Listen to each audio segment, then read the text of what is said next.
So knowing that you feel that maybe you should not have stuck with something because you feel that maybe you passed on certain opportunities or it caused certain things to happen, what would be your litmus test the next time around with something in terms of keeping your promise? Barring being paid and all that, I understand It's that. tough. It's tough because, you know, the way it's just funny. It's like, in a sense, I was my own completion bond company or whatever. Like, I self-guaranteed that we'd finish, which, you know, looking back was just that's just silly, man.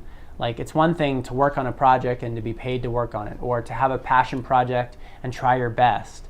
It's a whole nother category when you make a promise the way I did.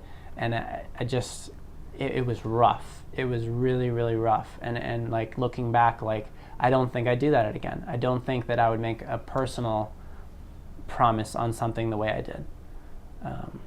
Because it just puts you in this weird, like, yes, you're passionate about finishing your project, but wait, you have to finish it? It puts a twist on it. And there were times where I found where it's just like, I don't like this.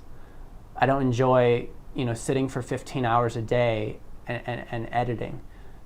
Although I love editing, you know, it's like I'm passionate about filmmaking and I love editing and I love, but there were just days that it was just like, I'm only doing this because I have to. And it was just like, I found any distraction I possibly could, and that was way more interesting. Sitting around, drinking water, going for a walk, checking email. Is there anything, you know, ultimately I had to disconnect the internet. I had, you know, the battery on my phone, internet. I couldn't have any distractions. There were months and months at a time. I remember sitting from like November 2011 all the way through February. 3 months, no internet, no distractions, 15 hours a day editing, trying to get the assembly edit finished in the film. It was tough. It was really tough. But I think that's really commendable because so many people, they want all these things, but there are parts where it's just incredibly frustrating. Yeah. And a lot of us don't have that willpower, myself included sometimes, to finish stuff. Willpower is exactly the word that I put on it. I say that I willpowered through, you know, and that's what you do. And it's like, how do you get that willpower? Well, for me, I didn't have a choice. I felt like I didn't have a choice. I mean, ultimately, I could have walked away. I could have said, well, I can't finish this. I promised I'd finish it, and I can't. But I feel like a betrayal. I feel like a betrayal. I would have betrayed the people that had trusted me to finish it. And you know, ultimately, I just kept at it. But don't you think that's a mark of a professional? To power through no matter what? I mean, now don't you think that somebody else could come along and look at what you've done and say, okay, hey, he finished that. That sounds incredibly difficult to have 25 plus people working, collaborating on a project.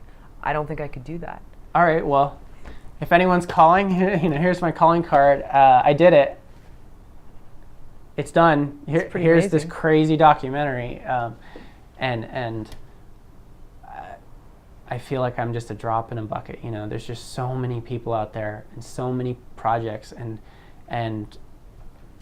you know, it comes back to like, wow, how does anyone know that the project's finished? It comes back to, you know, what I'm in right now, which is releasing the film, you know, getting the word out. How do you